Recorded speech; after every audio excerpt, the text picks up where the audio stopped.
The Chatterbait really is a simple lure. It is a jig head with a skirt and a blade on the front that when put together properly and retrieved at the right speeds, sounds a bit underwater like the name would imply. But for many anglers, learning to catch fish on the vibrating jig does not come easy, and so I want to take away all the confusion today by teaching the vibrating jig, also known as the Chatterbait, in masterclass format from A to Z, beginner to advanced, talking about the colors, locations, hook sets, and of course, showing you guys a few fish so you can gain more confidence with the vibrating jig and maybe catch your very first bass after watching this video. My name is Tyler, and let's talk about it. Another giant, another giant. Look at that, y'all. I can't believe what I just caught. Yes! Well, what is going on, folks? Welcome to Tyler's Reel Fishing. My goal is to help you guys become better anglers and catch more fish. So if you're all about that, you have found the right channel. Now, not only will this video, I hope, reach hundreds of thousands of anglers to help you guys gain confidence and catch fish on a vibrating jig, but I'm also going to give away 5 Strike King tungsten thunder crickets and 5 packs of mid-size rage bug, my favorite trailer, to go along with the thunder cricket. And all you've got to do to win this giveaway is watch the entirety of this video and then comment that you did it. Now, could you possibly lie and only watch 2 minutes and comment? You could, but I'm trusting you guys to watch the whole thing because with YouTube and how the algorithm works, the longer you watch the video, the better chance it has of making its way to somebody else, and I want as many people as possible to learn how to gain confidence and catch fish on the vibrating jig. So again, watch the whole video, comment down below that you did it, and you'll be entered to win like a $100 prize pack. Now, the first section we have to talk about is what even is a vibrating jig at all, because in all the bass fishing lures, this one I feel like has some confusion associated with it, and we're gonna eliminate that confusion. So a vibrating jig is really, let's kind of cover up the top half here.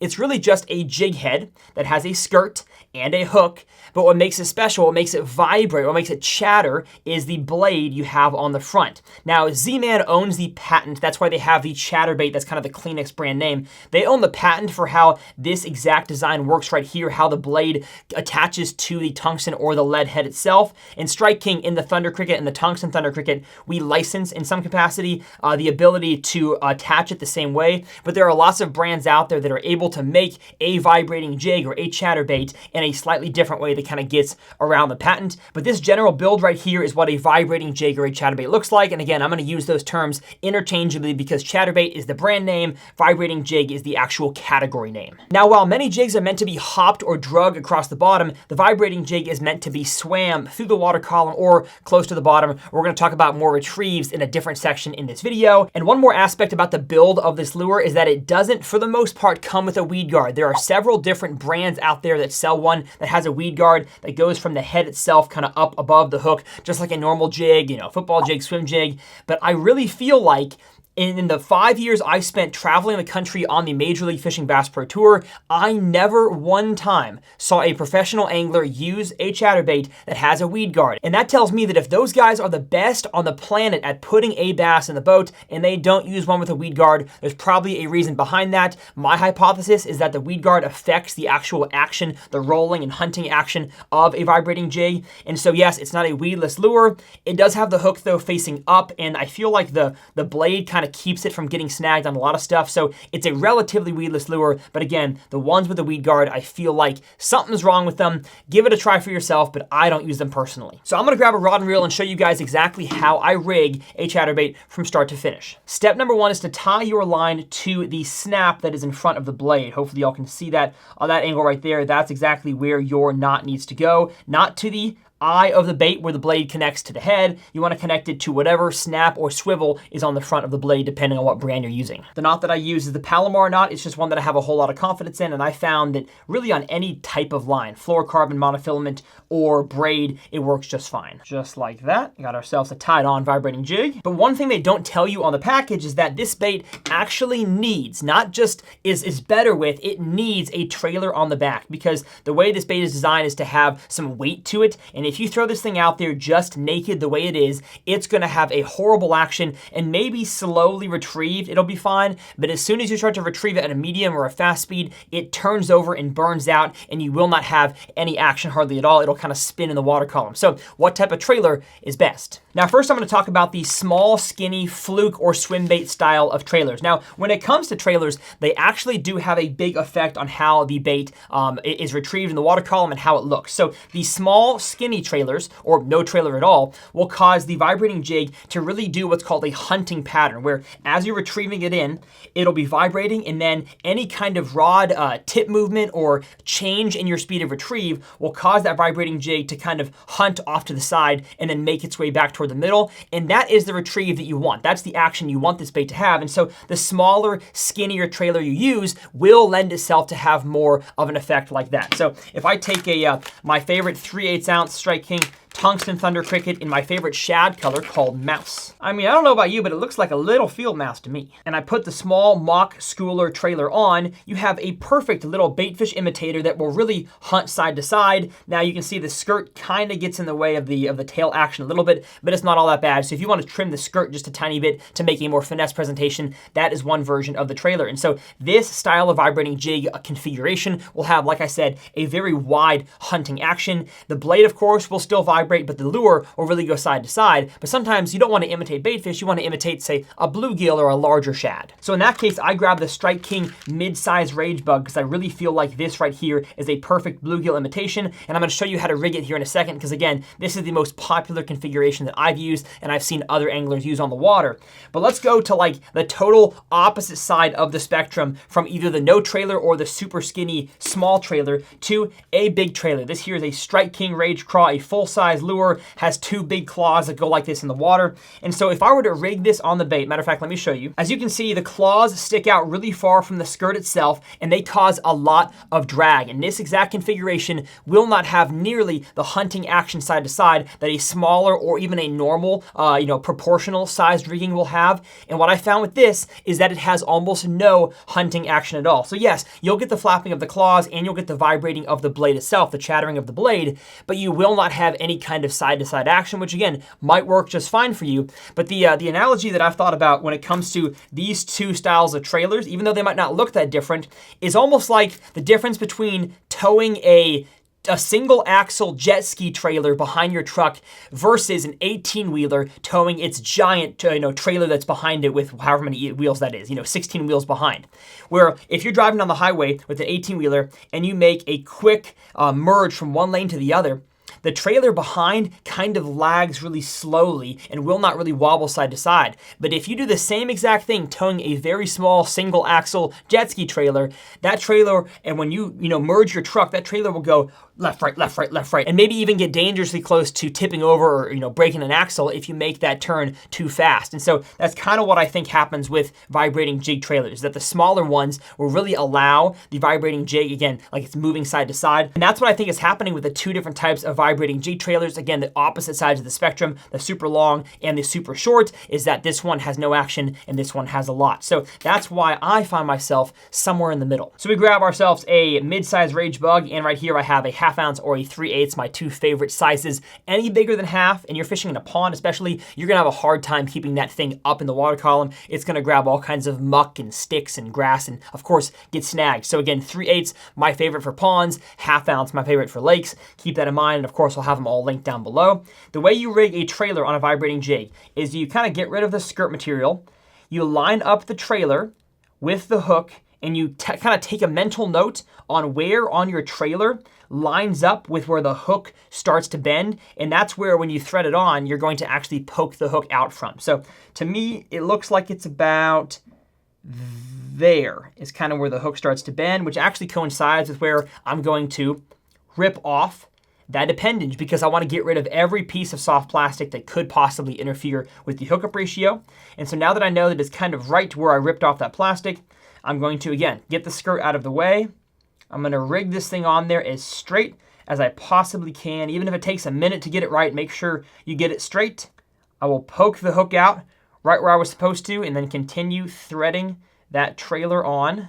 And would you look at that? I didn't even do it right on camera, so I'm going to redo that. Pull it back down, shove it a little further into the soft plastic, and that's probably going to be a better straight section. Yes, that looks much better. Again, the reason why I redid that is because you want the trailer to be as straight down the hook shank as possible, but again, it pokes out right where that hook starts to bend up, and you've got yourself a perfectly rigged vibrating jig with a trailer. And again, if the skirt material is going at all past where the claws or the appendages of your trailer start, you want to trim that skirt just a little bit to make sure the claws have all the water movement possible to get to going. Now, as far as rod, reel, and line go, my favorite Chatterbait combo is a 7.3 medium heavy, moderate fast rod. I feel like it's got a good backbone, but also kind of a parabolic action to be able to set the hook into those fish. We're going to talk about hook sets here in a little bit. I've got 17-pound fluorocarbon, 15 I also throw, and then a Lew's Pro SP reel. It is a skipping and pitching reel, but I found this thing works really good just for kind of average length casts. You do have to restring once you tie 7 or 8 different times, because again, your line's gonna start getting too short. But this reel or the Lew's Custom, my new favorite kind of deeper spool reel, I will have them both linked in the video description. Now for you at home, what combo can work for a vibrating jig on your bodies of water? And really, whatever you've got, as long as your rod is longer than 6 feet long, and as long as it's a medium or a medium heavy at least power, and your line is above 10-pound test, I would say as long as you have all those together, you can probably effectively throw a vibrating jig. But I found that 15 at a minimum is the smallest line that I'll go in terms of fluorocarbon or monofilament. And then for braided line, you can probably get away with 20-pound, but again, that is like a super thin braided line. I would go with 30 or 40 if you're a braided line guy to throw a vibrating jig, but especially in clear water, it's gonna be to your benefit to have a resin line because it's relatively clear in the water as compared to braid, and I promise you're gonna get more bites if you're throwing this thing on fluorocarbon or mono as opposed to braid. So that's why I love this combo, and of course, I will have it linked down in the video description, but really, as long as you got 10-pound line at least, a 6-foot rod that's medium or medium heavy, you're good to go. Now, a few more things I want to discuss are color of your vibrating jigs. And in my experience, you really select color of vibrating jig the same exact way you select color of your soft plastic worms or your jigs that you fish. Really, any other lure selection color type works with these sorts of things right here. Now, in the early springtime, late winter, I love red. I just feel like I have confidence in that, and the fish seem to bite it good that time of the year. If the water clarity is really dirty, I like straight white, or I like white and chartreuse, or sometimes a good old-fashioned black and blue. And if the water is clear, I like your more translucent shad types, and of course, the one that I have here on my baitcaster, which is a straight-up green pumpkin. My favorite color, really for like staying to clear water, especially if the bass are feeding on the bluegills, is this one right here. It is the 3/8 ounce tungsten thunder cricket in the color bluegill. I feel like this thing really imitates a bluegill well, and I've got a ton of confidence in it. But really, you just gotta find what works well on your body of water. And I found even in certain clear water scenarios in which these two colors I would normally be the ones that I recommend, white and chartreuse or straight chartreuse or even black and blue sometimes works really, really well. And so you've got to find what works on your body of water. I'm not going to sit here and say this or that always works or never works, because all of these colors can work in every water clarity. You just got to find what works for you and what you've got confidence in. So with that, we have covered everything I think we can from the studio. Let's head back on the water and discuss the locations. Where on your ponds and lakes should you be fishing with a vibrating jig for maximum success? Really, the answer is anywhere and everywhere, as long as it is shallower than 15 feet of water. Can you fish a chatterbait around grass? Yes. Around wood? Yes. How about around rock? Yes. Mud bottom? Yes. How about over open, deep water? That's the only place that I really feel that like a jig head swim bait or a suspending jerkbait is really a better lure for, because there's nothing to get snagged on in open water. And usually if I can, I'm gonna throw lures that have the hooks exposed because it has a better hookup ratio. And while a vibrating jig technically has it exposed, the blade does act in some way as a weed guard per se. And so again, open water, especially deep water, I'm usually not throwing a vibrating jig. And I would say that column-oriented bass, so the ones that are feeding in the middle of the water column, are usually sight-oriented fish, and so they're not usually chasing down something in dirty, shallow water, using their lateral lines to kind of sense where it's at. And so for those fish, these type of lures are probably better in that scenario than a vibrating jig, especially because the bluegill and the bait fish or whatever kind of forage a column-oriented bass is chasing is usually not making any kind of loud chattering noise. And honestly, it's probably more of a deterrent to throw a loud lure like this in the middle of the water column as opposed to a quiet one, more than it is an attractant to have a loud vibrating noise. So that, again, that's just my personal personal anecdotal experience, but mostly it is an everywhere lure as long as it's not deep. All right, Tyler, so shallow water around all different kinds of cover and structure, got it. But how low to the bottom, how low to that structure and cover should I be keeping my vibrating jig as I'm retrieving it? And my answer, as low as you possibly can. In all my years of fishing with a vibrating jig, which is probably 12 at this point, I have never found a scenario in which it is bad to keep your chatterbait as low to the bottom as possible, where you are occasionally feeling what's down there, whether it's the sticks, the grass, the rocks, the mud. I can't overstate this. I have never found a scenario in which that's bad. By doing that, will you get debris on your chatterbait like sticks, grass, and leaves? Of course. Will you occasionally get stuck down there on the bottom and maybe even lose a chatterbait or two? Yes, you will. But I've just found in every scenario possible that you'll catch more fish and have more fun and excitement by keeping it down there as close to the bottom as you can, and I will die on that hill. And speaking of retrieving this thing down there on the bottom, your overall retrieval techniques are super crucial to not only understanding how a vibrating jig works, but also putting it in the right locations to catch bass. So let's head to the pond so I can teach you guys some of the best practices I have learned on catching fish with this thing, and then we're gonna dive even deeper to how the weight of your lure and your retrieve speed affect how deep in the water column it dives. Now, when it comes to the retrieval on a vibrating jig, you can really kind of do whatever you want. It's a do-it-all lure like I talked about. You can go fast, you can go slow, you can go shallow, you can go deep. But the number one thing I'd say is that you want to cast it out there, and if possible, let it get all the way down to the bottom. I let it sink down there. It's been there for 35 seconds. And now I'm going to begin my retrieve. And one thing I do to start is I will start with a fast retrieve and then slow it down. And what that does is it gets let's say it's sitting on the bottom like this, and then the fast retrieve hops it up, and then it kind of levels it off to where you can retrieve it just above the bottom of the pond or lake that you're fishing. And if you have a whole bunch of really snaggy stuff in your body of water, you want to do with it, to the best of your ability, almost like a plane that's kind of taking a nosedive, and then right at the end it swoops up and kind of levels off. That's the best image in my head I can think of for how to start the retrieve on a vibrating jig when it's snaggy down there. But for the most part, most of our ponds and lakes, you can cast it out there, let it sink down to the bottom, quick retrieve, and then slowly get it back to you. Now that gets me to the speed of your retrieve. And the good thing is, depending on the size, you can retrieve it however fast or slow you want. So I'm gonna make a cast out there and show you the slowest I can go. My gear ratio today is 7.5 to 1, a kind of average bait casting ratio. Kind of that right there is about the slowest I can go. A medium retrieve is something like that, and then fast retrieve is burning it like that. And I catch fish, all three of those retrieves, probably slow to medium is the best, again, because I want to keep it as low and as close to the bottom as I can. And then there's retrieve type. So you've got straight retrieve, which if you're just starting with a chatterbait, it works just fine. You've got a stop and go retrieve. So let me cast out there and show you what that looks like. Retrieving, pause. Kind of like maybe give it a jerk at the end there. And what that does is that allows the skirt to flare out, it sinks, and then you begin again. And especially if you're having trouble keeping it, oh, I got stuck. But let me tell you folks, if you're not getting stuck, you're normally not catching enough fish. And in my opinion, to become a really good vibrating jig fisherman, you have to understand what a dynamic retrieve is. And my definition of that is understanding the bottom contours of the pond or lake you're fishing and keeping your bait in one cast near the bottom of all those contours. So let's say you're fishing from the bank and it's deep out there and shallow here, or I'm in a kayak out there and it's shallow on the bank and deep where I'm sitting. I don't want to use the exact same retrieve type and exact same retrieve speed the entire time. I want to keep it close to the bottom. So if I'm going to cast way out here in the middle of this pond, I'm going to let it get down to the bottom, and then my slowest retrieve speed is going to be at the beginning of my cast. And as I get closer to the bank, I'm gonna speed up my retrieve, maybe even bring my rod tip up to keep that bait a little bit higher off the bottom, because I don't want to be dredging all kinds of stuff down there. And vice versa, if I'm casting from the boat onto the bank, I'm gonna use a fast retrieve to start and then slow it down to allow it to get deeper in the water column. And if you have a depression in between you and a hump, I'm gonna start fast, go slow, and then as it rises back up, go fast again. And so if you truly want to become a good chatterbait angler, learn to use a dynamic retrieve.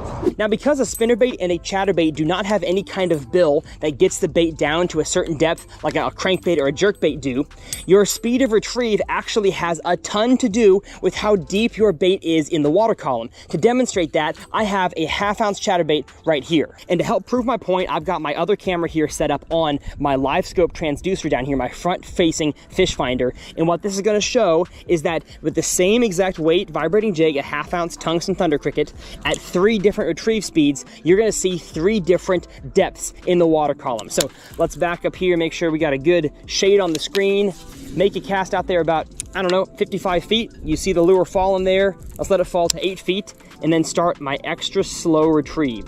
So this retrieve here is just fast enough to get that blade turning, and you'll see it's sitting down there in 8 feet. Matter of fact, it's kind of fallen in the water column, 8.5 feet. And of course, the closer I get to the boat, the more it's going to start rising up in the water column. So that was my first cast and retrieve at extra slow. Let's make the same exact cast, 55 feet, let it sink down to 8 feet, and then let's do just kind of a normal retrieve. As you can see, the bait right there is sitting in about 6 feet of water. And this is kind of my average retrieve speed for a vibrating jig. So now we're gonna do an extra fast retrieve. As you can see, it's falling right there, 8 feet, and we're gonna start burning it. As you can see by the trail there, it is already up in 4.5 feet of water, now almost 4 feet of water, into 3 feet of water, and we are back to the boat. So hopefully that showed you guys using the same weighted lure at 3 different retrieve speeds gives you 3 separate outcomes in terms of how high in the water column that bait is brought back to your boat, your kayak, or to the bank. It is very important to learn how to vary your retrieve speed. Now, as y'all saw, the deepest I could get my vibrating jig while retrieving it at the slowest retrieve was maybe 9 feet of water, and vice versa. The shallowest I could get it with the super fast retrieve was maybe 3 feet of water. But let's say you're fishing a really shallow grass flat and you still want to throw a spinnerbait or a chatterbait ultra shallow, or you want to absolutely creep that thing down there in even deeper water than what this bait can get. At that point, you actually have to change the weight of your lure, not the retrieve speed, to get it into a certain water depth. Let me show you how to do this in practice. So right here, I've got 2 different weighted spinnerbaits. This one here is kind of a classic 1/2 ounce, double willow leaf blade spinnerbait. And this one here is also double willow leaf, but it's quite a bit heavier. I think it's a 3/4 ounce spinnerbait. Now, to keep this test as even as possible, both of these bait casters have the same exact pound test line and the same exact gear ratio. Both are 7:5 to 1. So I'm gonna make 1 cast with each to show you that weight also has an effect on how deep the bait is retrieved back to you. So first, the 1/2 ounce spinnerbait. I'm gonna make the same distance cast I did with the chatterbait, about 55 feet. You see it falling right there just before 60. Let it get down to 8 feet of water, and then I'm gonna retrieve it at a speed that I kind of consider a little bit slower than average, kind of 1 turn every second. And as you can see, it's kind of staying around that 7.5, 7 feet of water right there. Of course, the closer it gets to me, the higher up in the column it gets, but it kind of stayed around that 7.5 feet of water range. So now put the 1/2 ounce down and grab the 3/4 ounce. Let's make the same cast and try our best to do the same exact retrieve. It's falling way faster. And all right, 1, 2, 3. As you can see, man, it is already at 10 feet of water. I feel like I'm retrieving it just the same. Matter of fact, I'll speed it up a little bit, and it's still down there in 10 feet of water. So that's almost a 3-foot difference in water depth in the retrieve between 2 different weighted spinnerbaits on the same combos using the same exact retrieve speed. So I'm sure at this point there's probably a little bit of confusion out there, deciphering, is my spinnerbait or chatterbait too heavy or too light? Am I reeling it too slow or too fast? It's all so confusing. Check out this graph that I made that I think will help clarify things a little bit. As you'll see, on the x-axis is lure weight going from left to right, from heaviest to lightest. And on the y-axis is retrieve speed, on the bottom being slowest and on the top being fastest. And the line on the graph depicts the depth your lure is being retrieved in, farthest on the left being the deepest and farthest on the right being the shallowest. Putting a point right here on the graph would depict a heavy moving bait retrieved at a slow speed, and thus it is deep in the water column. And putting a point here on the graph depicts the exact opposite. A very lightweight lure at a very fast retrieve rate gets that thing high up in the water column. I'm definitely not the best at math or statistics, but this graph seems to make sense to me. All right, folks, more than halfway done with the video. Hopefully you've enjoyed it so far. I know it's probably been a water hose of information, but if you've learned something, go ahead and pause this video, hit that subscribe button. It helps keep this content free. So the next question you could ask is, Tyler, what time of the year is best to fish a vibrating jig? Is it a 12 months out of the year lure? Is it only good in the spring or the fall? And the answer to that is really the answer of a lot of other questions in this video, and that is you can use it all the dang time. 12 months out of the year, as long as you've got no ice and no snot grass or vegetation on top of the water, a vibrating jig can be a good lure. Now, of course, in the warmer months, it's going to be better than the cold months because, again, bass fishing in general is just better from the spring to the summer to the fall. And so if you're in the winter time down south, can you catch them on this? Absolutely. If you're in the winter up north, probably not. Maybe you could ice fish with it. Now, in those warmer months, there is one weather condition, one variable in which I have found increases my success with really all reaction lures, but especially a vibrating jig, and that is the presence or lack thereof of wind. And so let's head back on the pond so I can explain to you guys why I think wind helps your bite with a vibrating jig. What you see here is a beautiful, sunny, I'm sweating, I should have worn sunscreen type of Florida day with almost zero wind. Can you catch them on a vibrating jig in those conditions? Absolutely. Is it the best? I would say no. I think the best conditions for really any moving bait, wind is your friend. And so if you have any kind of wind on your body of water, it's gonna displace the top of the water, make fish feel more comfortable to move around. And so that's best for a vibrating jig. But the best thing in my opinion is a warming trend. So whether it is warming from winter to pre-spawn, or it's just not a crazy harsh cold front in the fall and winter with clouds and wind. And if you've got all those together, a vibrating jig is a fantastic choice, along with all of the reaction baits. Spinnerbaits, crankbaits, topwaters, that kind of thing.